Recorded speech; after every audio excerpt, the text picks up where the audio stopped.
I don't know if you know this, but we do have a great student ministry here. Approximately 25% of the people who are here on a Sunday morning are under 18. They're not always in this room, but we have 100 kids and 50 students here every Sunday pretty much on average. And so great job leading that. It's a great ministry. If you know students and kids who are not involved, invite them to come. Maybe they're neighbors or friends. It's a great way for them to get connected to Green Hills. Good morning. My name is Matt. I'm one of the pastors here. And I get to kind of oversee our discipleship process and helping people grow as followers of Jesus. And if we haven't met yet, I would love to meet you. We can meet out on the back patio and have some coffee together. But today we are continuing our series in the Gospel of John called The Way to Life, where we're looking at these miracles in the Gospel of John that he calls signs. And a sign is intended to point us to something else, right? The sign isn't the thing. The sign is pointing to the thing. And these signs are pointing to something really significant about Jesus. And we're going to talk about that today. Before we get into our miracle, though, I want to share a few nerdy facts about water. You're like, what? Okay. First of all, water weighs 8 pounds to the gallon. We had to learn that in Colorado because it's very dry and it's high altitude and we hike a lot. And so you had to know how much water to carry. 8 pounds to the gallon. It can be incredibly destructive. It can crush steel. It can knock down buildings. It can wipe out entire towns in a flood. In fact, water should kind of terrify us a little bit because it can kill us, right? Like we can't live without it and it can kill us. And there's a lot of water on our planet. Forget for a minute, like oceans, okay? I know that's a lot, we'll talk about that, but forget oceans for a minute and try to imagine all the water on the surface of our planet. All the water in every river, in every lake, all around the world. We're talking about the Nile, Niagara Falls, the Mississippi, all of the Great Lakes, the Amazon, the Yangtze in China, every lake, every reservoir, every river, every creek, all of the snow on all of the mountains, every pool in Southern California, all around the world, add them all up, and all of that water adds up to 0.007% of all of the water on our planet. That's that little yellow line. It's bigger than probably it should be. 0.007% of all the water on the planet. Now, the next slide shows you the pie chart of all the water on the planet, right? So there is approximately 0.007% of the surface, and then there's like 0.6% of groundwater. You can probably barely see that darker piece of the pie. And then the ice caps are about 2%. And then the oceans, of course, 97% of the water on the planet. Like there is about 322 million cubic miles of water on Earth. That's a lot. Now, here's a cool like Chat GPT, analogy for you, okay? AI can be helpful. Before it takes over the world, it can be helpful. But if you smoothed out, we don't know when it's going to happen, but but if you smoothed out planet Earth into like a smooth marble, right? Like filled in all the valleys and oceans with the mountains and leveled it all out to a smooth surface, there's enough water to cover the entire globe in 1.6 miles deep of water. That's 8,000 feet deep water around the entire globe. The point is this. One, there's a lot of water on the earth. And it is a powerful force of nature. A powerful force of nature. And we're going to come back to that. But let's open up our Bibles to John chapter 6. So whether you have a paper Bible or your phone, if you need a Bible, there's some beneath the chairs. But turn to chapter 6 of John. And you may remember if you were here last week that we were also in chapter 6 of John. Last week, we talked about Jesus feeding the 5,000. Pastor Jared talked about the feeding of the 5,000. There's actually more than 5,000 people. And then also, he talked about his kind of sermon or his discourse or his teaching on the next day after the feeding of the 5,000. The reason those two things are a day apart is because Jesus left the scene of the feeding of the 5,000 because he knew and perceived that the crowd was going to make him king by force. In other words, the crowd was so excited, so riled up that Jesus had fed them and all the other things that Jesus could do for them, that they were going to kind of start a revolution and declare him king of Israel. And that would have caused all sorts of problems. And essentially kind of stopped Jesus's true ministry in its tracks. So Jesus retreats after the feeding of the 5,000. And then the next day, the crowds find Jesus again, and that's when he tries to explain to them that he's not that kind of a king, at least not right now. He's not that kind of a king. And what they really need most, what they need most of all is not more bread and fish, but they need to be saved from their sin, not just from Caesar. This week, we're going back into that same passage because in John 6, Jared intentionally skipped over another really important miracle that happened overnight. In between those two scenes, the feeding of the 5,000 and then this whole teaching about being the manna from heaven. And Jesus has another miracle with the disciples overnight. So we're going to talk about that. I'm going to start reading in John 6, verse 15. It's not a very long passage. So John 6:15 says this: Jesus, knowing that they intended to come and make him king by force, I just mentioned that, withdrew again to a mountain by himself. When evening came, his disciples went down to the lake, where they got into a boat and set off across the lake for Capernaum. By now it was dark, and Jesus had not yet joined them. And a strong wind was blowing, and the waters grew rough.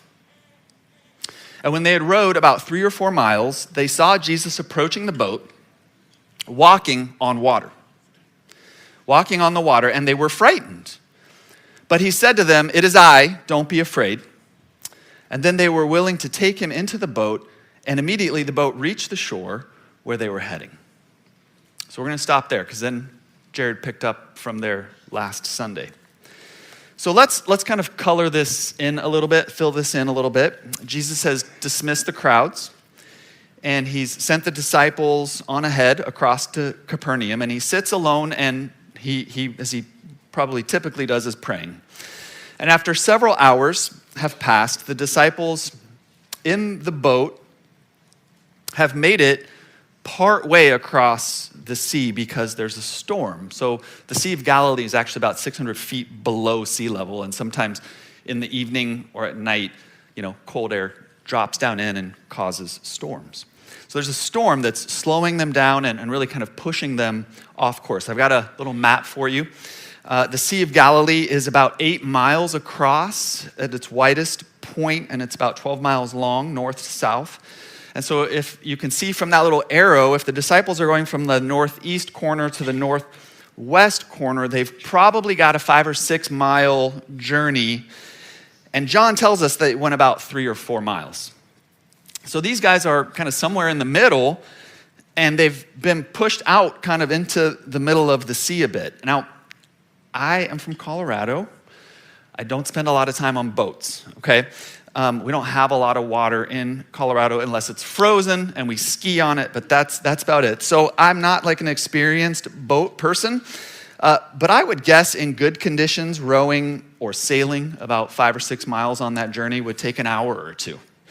But these guys have been out there for most of the night. Some of the other gospel accounts tell us it's like somewhere between 3 and 6 in the morning. And some of them, remember, some of these guys, these 12 disciples, were professional fishermen on the Sea of Galilee. So all of the gospel accounts make it clear that this is a really bad storm. And John says that the winds were blowing and the waters were rough. Matthew's gospel tells us that their boat's being tormented by the waves. And the picture that we get in this short little passage is that they were kind of stuck out there. They weren't really going anywhere, and they're tired, and they're soaking wet. And if they are human, which we know they are, they're probably frustrated. They're probably getting a little chippy with each other. Come on, man, row harder. It's probably ugly out there. And it's at that moment, out in the middle of the sea, that Jesus approaches them walking on water and scares them to death. scares them to death. It's a really dramatic scene. I actually went back and watched the kind of video from The Chosen. It's a really cool scene. We're not going to show it, but if you want to go look it up on YouTube, it's really cool. But they see in the kind of distance, in the storm and in the dark, they kind of see this figure approaching, and they can't tell what it is. And then it gets closer and closer and bigger, and then it starts to look like a person. I mean, this does not compute for them. And then they hear Jesus probably yelling, like as loud as he can, "Have you ever tried to talk to someone in a storm?" Right? And he says, "It's me. Don't be afraid." Right? He wasn't like whispering it in their ear. He's probably, 20, 50 feet away yelling in a storm. Like we have in our picture, like it's a really calm scene. It's violent, like it's crazy. Now the grammar is a little bit clunky in English, but this is really a variation. What Jesus says to them is a variation of one of the "I am" statements, which are really significant. These are statements that Jesus makes that really kind of highlight his divinity and when he claims to be God. Like last week when Jesus says, "I am the bread of life." The words out on the water that Jesus says to the disciples when he can see them, shaking in their boots is that something like this: "It is I am. It's I am. Don't be afraid." So let that sink in. They're stuck. They're scared. They're out in the middle of a storm at night, and they hear a voice that they knew and that they loved and they'd spent a lot of time with, and he says, "I am is here. God is here." And when Jesus eventually gets into the boat, everything calms down, gets quiet, and they arrive at the other side of the sea where they're supposed to be. So let's talk about the miracle for a minute, okay?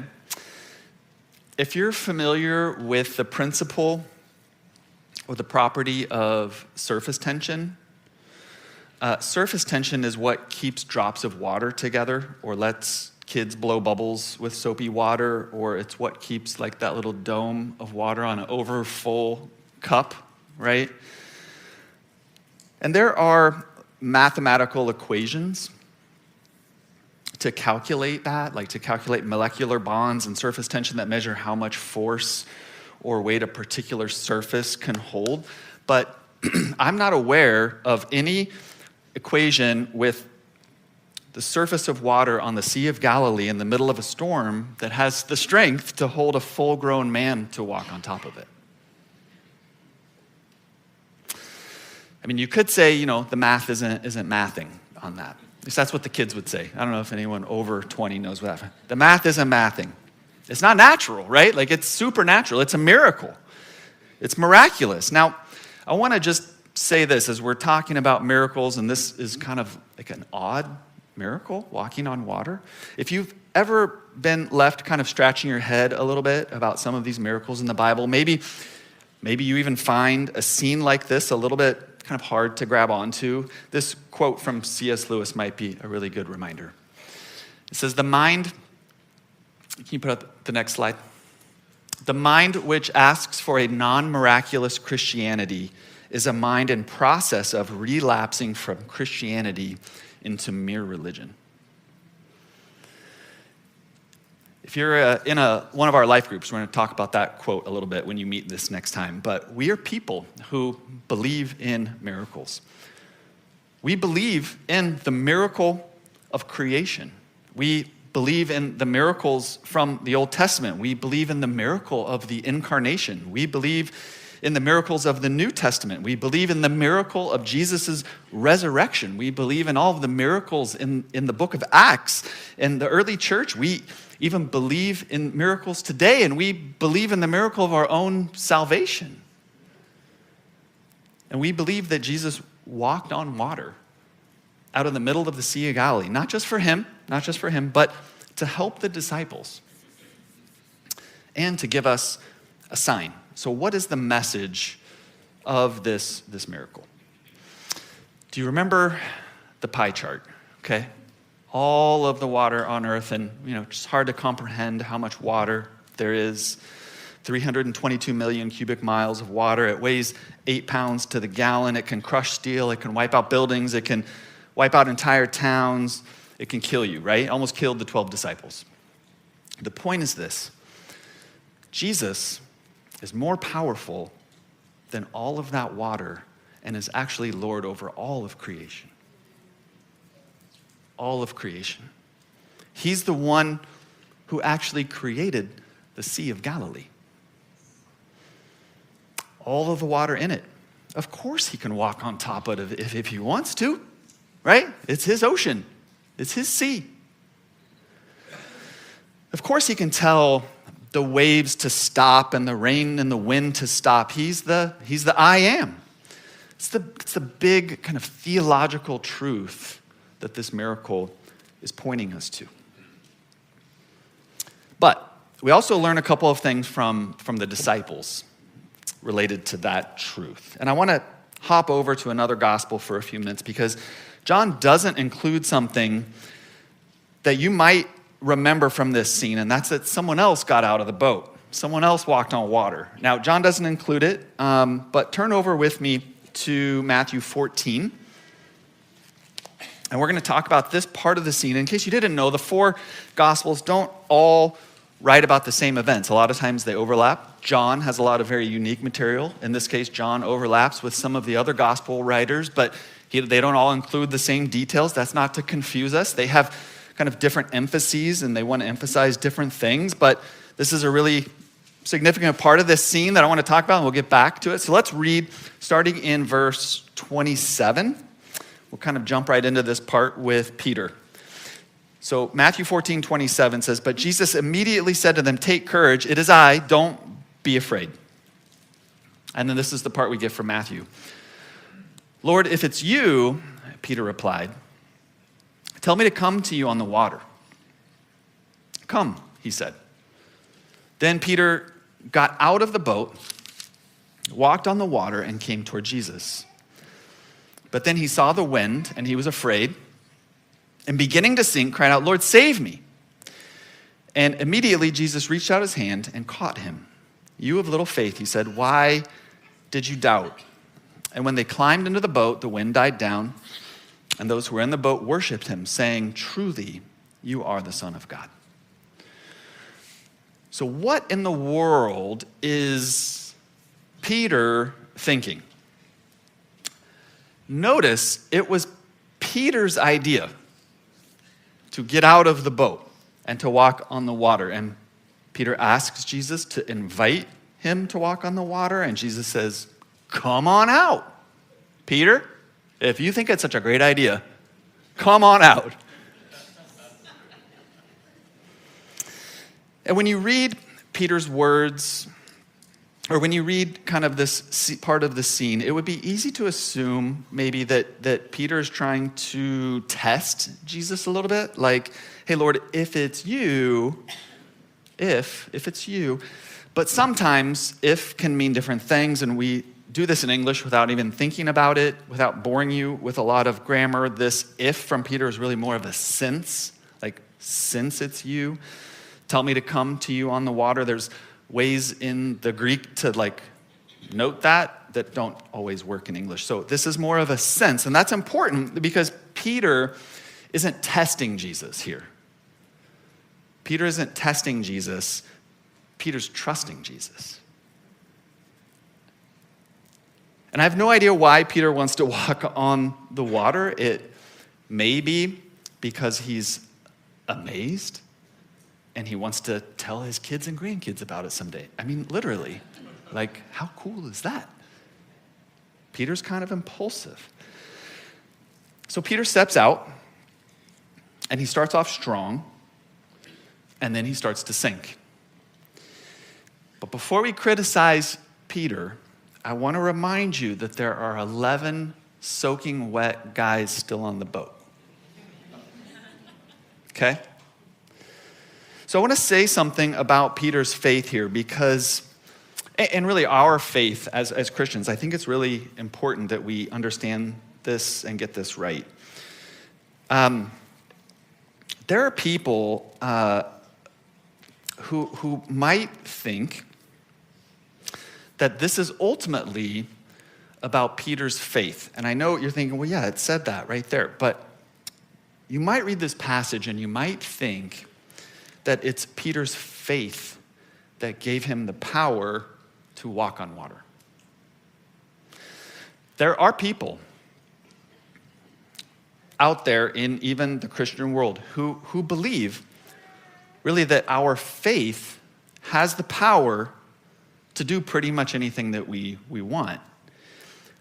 Like if we believe something really, really hard, right? I don't know how you believe something hard, but if you believe it hard, like if you really are earnest about it, and you squint your eyes real hard when you say it, and if we just pray the right way, it will happen. We just have to be really sincere about it, and it's almost like we can manifest it. Have you heard that phrase before? It's almost like our faith or our belief is like a magical power, right? Like when our faith is strong, then our faith is powerful. And you might be tempted to like nod your head, but don't. The theological point in this miracle is that Jesus is powerful. Period. More powerful than all of creation. Now, something definitely changes once Peter gets out of the water. Maybe he has an oh no moment, like, oh wow, I felt different when the wood boat was underneath me. Like now when there's the water underneath me, I feel a little more vulnerable here.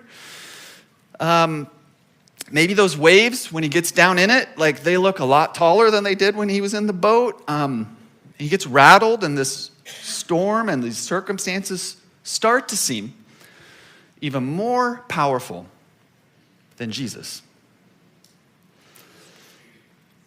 It's almost like Peter started to put his faith in something other than Jesus. It wasn't necessarily that his faith was strong or weak. It's that it moved. It moved. Peter's faith was earnest, but it wasn't fully on Jesus. I think this quote from Tim Keller kind of nails it. He says, it's not the strength of your faith, but the object of your faith that actually saves you. It's not the strength of your faith, but the object of your faith that actually saves you. Let me say it this way. Don't put your faith in your faith. Put your faith in Jesus. So, here's one of the things we learned from the disciples, whether it's Peter and Jesus, on the waves, or all 12 of the disciples who are kind of stuck out there in the middle of the Sea of Galilee. They are learning that Jesus is worthy of all 100% of our trust. All of our trust. He is the Lord over all creation. He's the creator. No matter the circumstances, he's worthy of all of our trust. In fact, he's the best place, the best person, the best object in which to put all of our faith. Here's the second thing that I think we learned from the disciples. This is where I'm going to start to probably push some buttons, okay? Ease and comfort are not good gauges for God's power and presence. Ease and comfort are not good gauges for God's power and presence.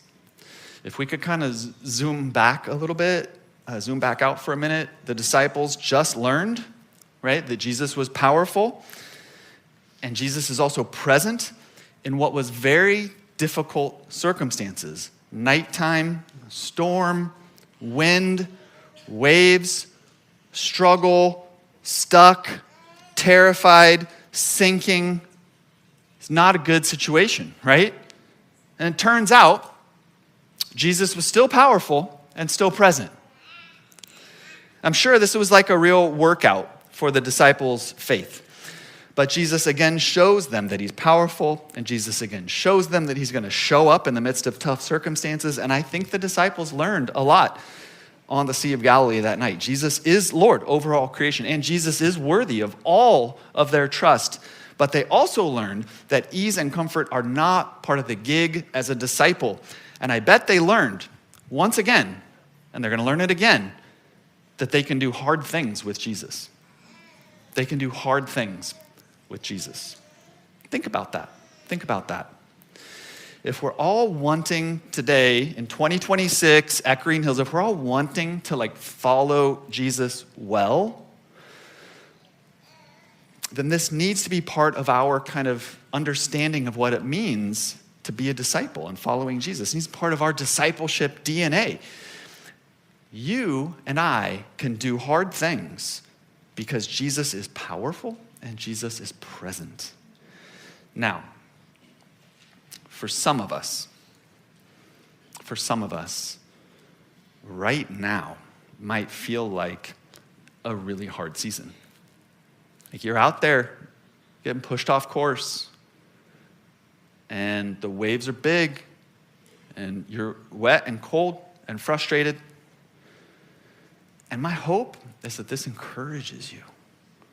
This encourages you. Just because things are hard, just because things aren't comfortable, it doesn't mean that God has forgotten you.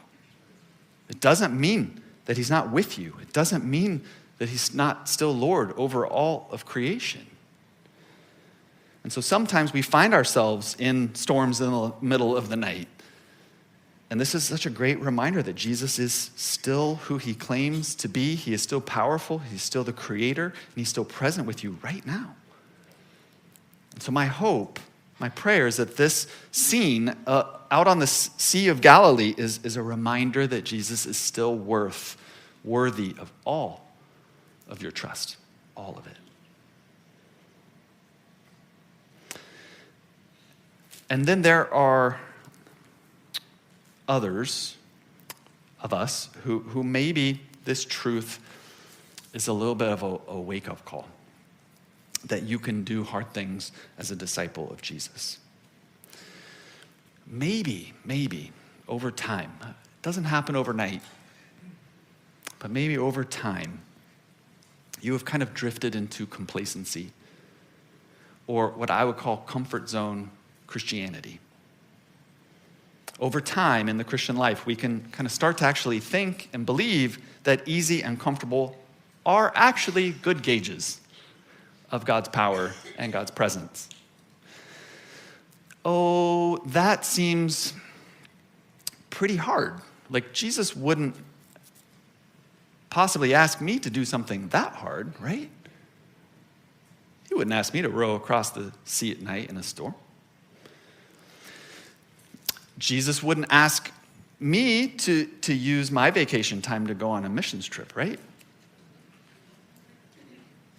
Jesus wouldn't ask me to consider becoming a missionary, right? I mean, that's really hard. Jesus wouldn't ask me to share my faith with those people, right? Like, that would be super uncomfortable. Jesus wouldn't ask me to give away some of my wealth for the poor, right? He wouldn't ask me to give up some of my resources for his mission in the world, right? Like, he wouldn't ask me to do that. Jesus wouldn't ask me to love others like I love myself, right? Like, I got to treat myself. I got to take care of myself. I don't think he's asking me to make sacrifices or to give up some of my free time to serve others. He wouldn't do that. It's really because I'm looking for easy and comfortable, thank you. The question for us, I think, is understanding the big theological point of this. Jesus is Lord of all creation. He's worthy of all of our trust. And from the disciples, we also learn that easy and comfortable are not part of the gig. We can do hard things too. And that, for some of us, can be a real source of comfort. And for others, if we've kind of drifted into comfort zone Christianity, that can feel like conviction. But we can do hard things with Jesus because he is powerful and he is present. The disciples, man, they were on a crazy adventure with Jesus. They kept saying yes to hard things as disciples. But they learned again and again and again and again that Jesus is powerful and that Jesus is present, no matter the circumstances. So whether you needed comfort this morning or whether you needed conviction this morning, remember that Jesus is Lord of all of creation and worthy of all of your trust. Let me pray for you. Father, we're so grateful that we have this scene preserved for us. It feels so out of this world that Jesus would step into creation, do incredibly miraculous things, step onto the Sea of Galilee in the middle of a storm, not just for fun, but Lord, to point us to the truth that he is more powerful than all of creation. He is the only one who is worthy of all of our trust.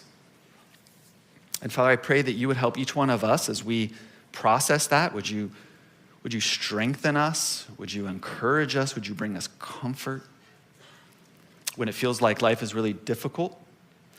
And Father, for those of us who maybe have kind of drifted into some comfort zone thinking and theology, would you stir up our hearts? Would you help us to say yes to hard things because we can trust who you are and your presence with us and your power? Lord, we know that you have promised to be with us. We know that you are good. And so help us to live a life that's worthy of who you are. And we ask this in Jesus' name. Amen.